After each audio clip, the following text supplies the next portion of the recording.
This week on The Watchman, their friendship spans decades and continues to bear fruit in the lives of millions of Christians and Jews around the world.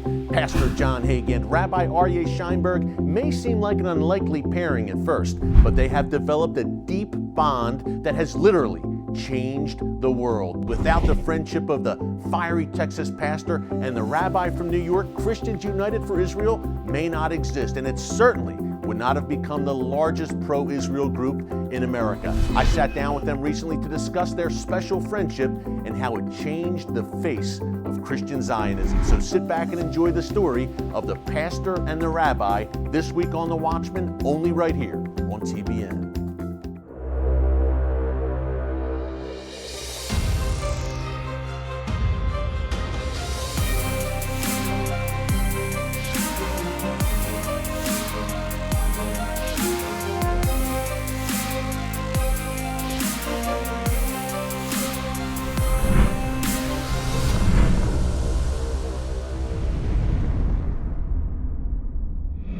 Pastor, Rabbi, thanks so much for joining us here on The Watchman Show.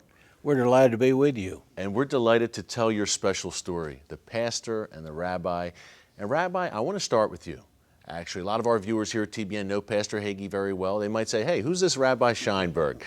So tell us first of all, Rabbi, how a rabbi from New York ended up in San Antonio and becoming friends with Pastor Hagee. Well, first of all, when I came to San Antonio, I thought I'm going to go west, young man, but short time. I was here looking around downtown, landed on Park Avenue, finally made Park Avenue, and I was going to stay here till I started raising children and then go back to the city, to New York. But I fell in love with San Antonio, and I started doing things and accomplishing things. And because of that, I decided, no, there are plenty of Sheinbergs in New York, and there was only one in San Antonio. So to stay here and to try to make a difference. And God rewarded me for that decision because some 10 years later, I had the opportunity to meet Pastor, and that changed my life. And obviously, I believe it made history and changed the life of Jews and Christians. And Pastor, we've talked before here on the show about your first visit to Israel, to the Western Wall, how it changed your life in many ways. Talk about that first night to honor Israel, which was really the seed in many ways of your relationship with Rabbi. When we announced that we were going to have the Night to Honor Israel, Rabbi and I had a press conference and released to the media that in the 8th largest city of America, where Christians had never ever done anything to honor the Jewish people, Christians were going to honor the Jewish people in a very special celebration. Whenever the newspaper hit the stand, we started getting death threats at the church to tell the pastor we would shoot him before that Night to Honor Israel ever happens. They did come by my house and shoot out the windows to my car. And my house was not easy to find then. So we had the event. I actually intended to have a Night to Honor Israel one time because I thought we could replicate it by video, send it to other churches, and let them grasp the idea. But then when we met and the building was packed, it was a wonderful night, and there was a bomb threat on the building at the very end. And I told the people, I hate to end this wonderful night on a negative note, but we have a bomb threat on this building. Well, the Christians ran out of that building like their shirts were on fire. The Jewish people just flipped their hands as if I'd have said kosher hot dogs are available in the lobby for those of you who would like to stay another 2 hours. It dawned on me they were comfortable. They were accustomed to this. The Christians were hearing it for the first time. The next year, it got bigger. The next year, we did it on national television, and then it took off like a prairie fire. And because of that first Night to Honor Israel, not only did the Night to Honor Israel grow across the nation, but in February of 2006, we organized Christians United for Israel that I called 400 of America's evangelical leaders to San Antonio and asked them if they would be a part of forming a body that would go to Washington one time each year and interacting with congressmen and senators and sharing our points of view about how to defend and protect Israel. All 400 of them said yes. And I assure you, it was a moment in time that made Christian history. But it wouldn't have happened if years before he hadn't have said, let's give it a try. Yeah, I was going to ask you just how important it was, to get Rabbi Scheinberg's stamp of approval early on. Seems like really gave this movement momentum, really a revolutionary movement. Yes, indeed. It wouldn't have happened. There would not have been a first night to honor Israel had not he stepped forward, because the Jewish community was sincerely concerned about what my agenda was. That's their word. And I pledged to them that I would give them a script of everything that was said, every song that was sung, that we wished to honor them, to thank them for their contributions to Christianity, their contributions to America, because at that point in time, the American media was hammering Israel because the IDF had blown up the nuclear reactor, calling it gunboat diplomacy. I thought Israel had done the world a favor by taking nuclear weapons away from that madman in the Middle East, and had they not, whenever our troops went over there into the Middle East, they would have been facing nuclear weapons and not just guns and pistols. So it was a very significant thing. And as I said, I thought we'll do this one time and send this message across America. But when when the environment became so hostile, I remembered the statement of Bonhoeffer: to see evil and not call it evil is evil. Not to act is to act. God will not hold us guiltless if we do not stand up against evil. And so I told Donna, we're going to keep doing this and just see where it goes. Well, now there are 3.2 million Christians in America who belong to Christians United for Israel, and it's growing by tens of thousands every day. Yeah, God's hand is on it. Rabbi, we have less than a minute left before the break. Now, Pastor talked a bit about the price he paid early on, the death threats, bomb threats. Did you get some pushback from the Jewish community because of your relationship with Pastor and your support for Pastor in the beginning? Sure. The skepticism that was initiated here in San Antonio was just something that Jews felt wherever they heard this news, that there's someone that's an evangelical Christian that is not concerned with proselytizing them. He's concerned with supporting them, with loving them. Can you imagine that night when he said in his resounding voice, "Israel, you are not alone. We support you." To be a good Christian, you have to love Israel because they are our foundation. So that was that night, and every other time that there was skepticism, I just had to introduce them to Pastor. Skepticism vanished. It was a historic moment, Rabbi. We'll leave it right there. We're going to pick up after the break. Hold that thought. It's the Watchman. It's Christians United for Israel. We're hearing about this special relationship, the pastor and the rabbi. Stick around. Much more to come about their relationship, what they talk about in their free time together. Stick around. Christians United for Israel was created for such a time as this. God has raised Kufi up at this moment in history to stand between Israel and those who seek to destroy the Jewish state. Israel's enemies are on the move. As dark clouds gather on the horizon, tell the world you proudly stand with Israel. Be a courageous voice for biblical unity and moral clarity when you join Christians United for Israel. Show your love for the people of Zion with this beautiful symbol of unending support for Israel. Wear the pin and join Kufi, a movement of over 3 million defenders of Israel who are raising a torch of truth to defeat the darkness. Call the number on your screen or visit cufi.org/pin to receive your free pin that will show your proud support for Israel.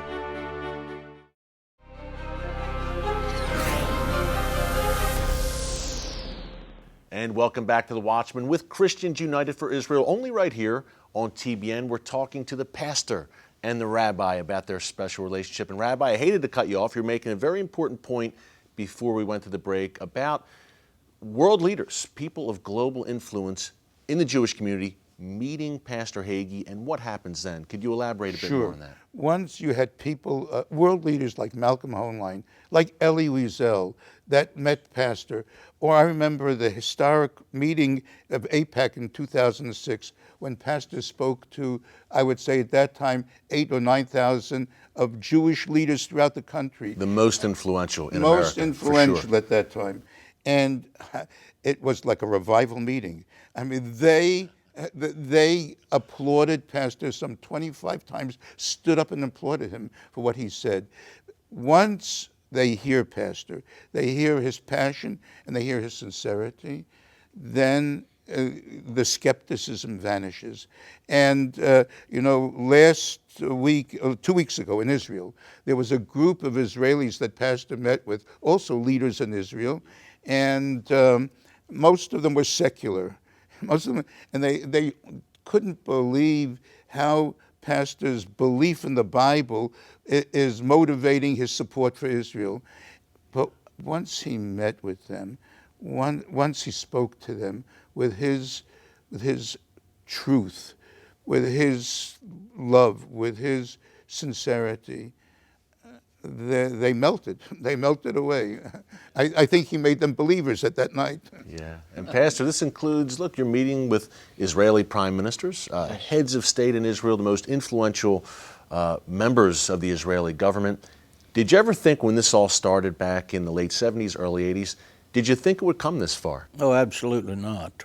The judicial limit of my vision was that the major churches in America and the major cities of America would have a night to honor Israel. And from Maine to California, on the Feast of Tabernacles, that the churches in America could have this celebration of the Jewish people to express our appreciation to them, the debt of gratitude we have for them. Because when you consider that Paul teaches that our roots are Abraham, Isaac, and Jacob, that all that we have, the Word of God, the patriarchs, the Old Testament, the first family of Christianity, Mary, Joseph, and Jesus, the 12 disciples, St. Paul, you take away the Jewish contribution and there would be no Christianity.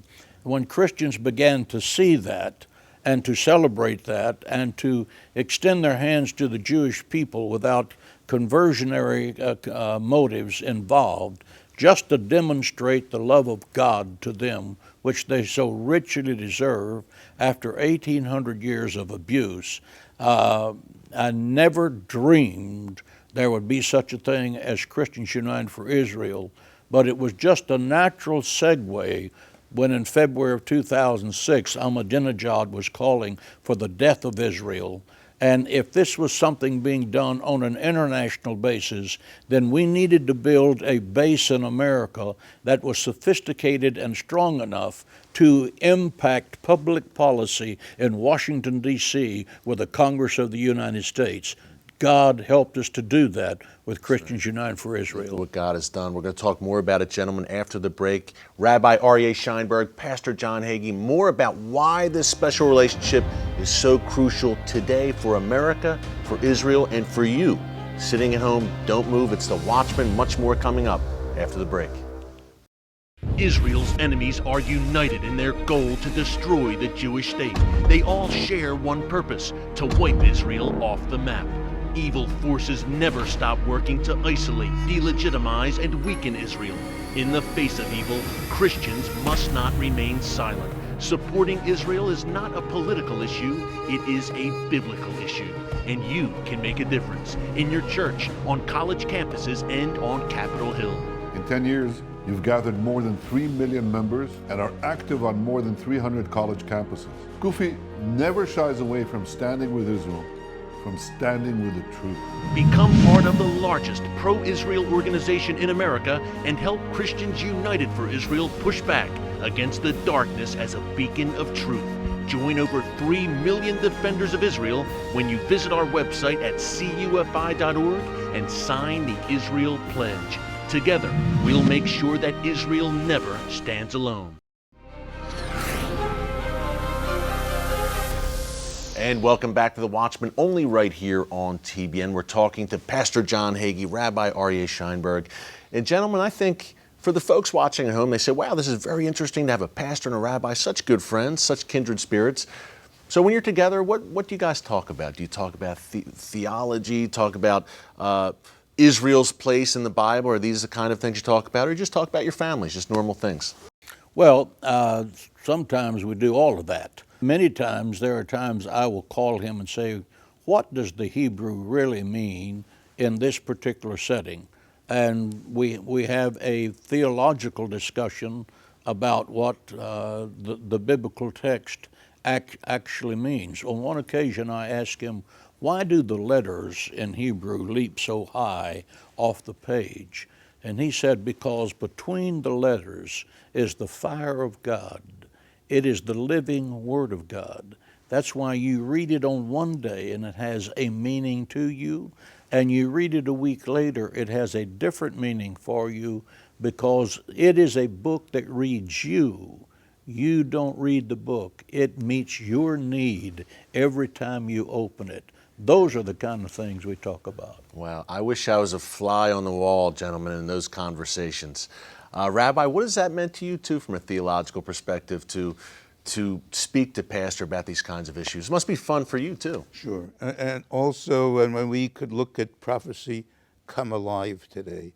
And so when we could discuss whether it's Isaiah and or Jeremiah or Ezekiel, and discuss the living word of God as we see it today. It's not all business. The world sees Pastor as this great orator and a person of strength and courage and vision. And from time to time, I have this opportunity to see Pastor as the family person, as the sensitive person, as the caring person, as the loving person. We have this special bond that you two men have forged together. It's caused really a mighty move of God. Yes, it has. In Cufi. Why now, today, in these Bible times we're living in, where we're seeing prophecy fulfilled, why is it so important for this particular moment in time to have Christians and Jews together like they are now? I didn't see the global threat to Israel until Ahmadinejad started saying that Israel should be wiped off the map.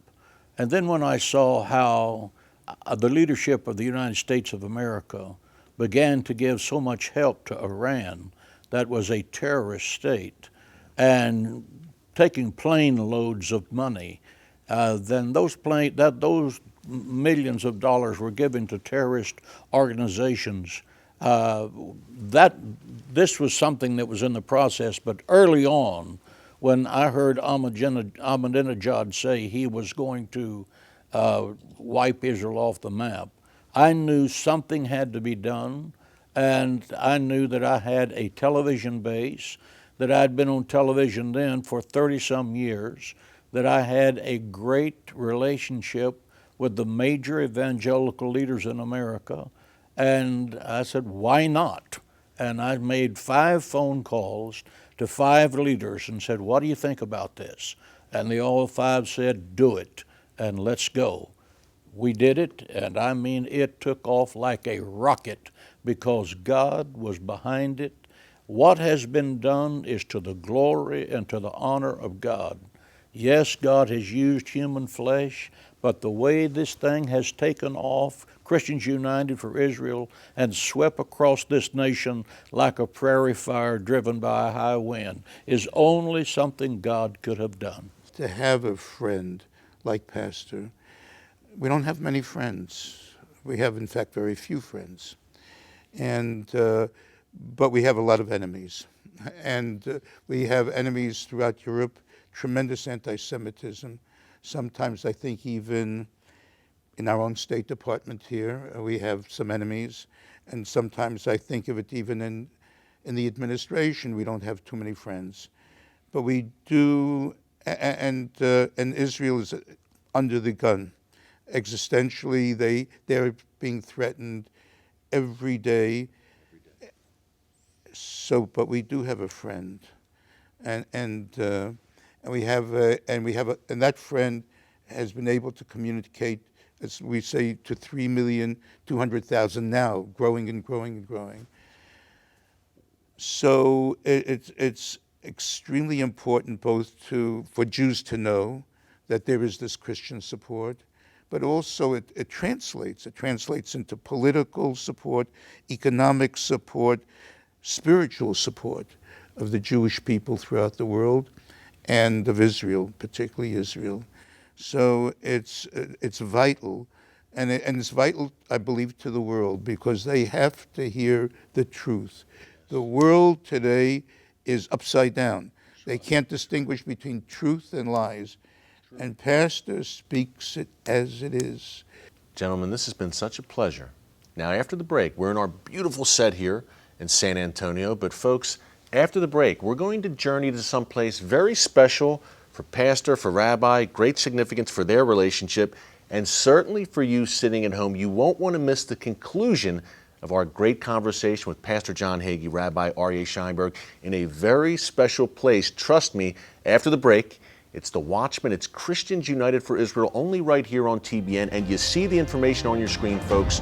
Go to our website, cufi.org, call the number, and join this mighty move of God that you're hearing about today. Stick around.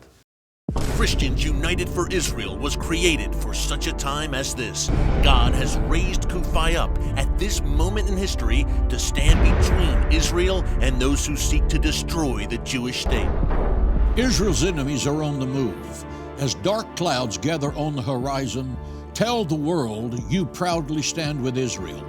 Be a courageous voice for biblical unity and moral clarity when you join Christians United for Israel. Show your love for the people of Zion with this beautiful symbol of unending support for Israel. Wear the pin and join Kufi, a movement of over 3 million defenders of Israel who are raising a torch of truth to defeat the darkness. Call the number on your screen or visit cufi.org/pin to receive your free pin that will show your proud support for Israel.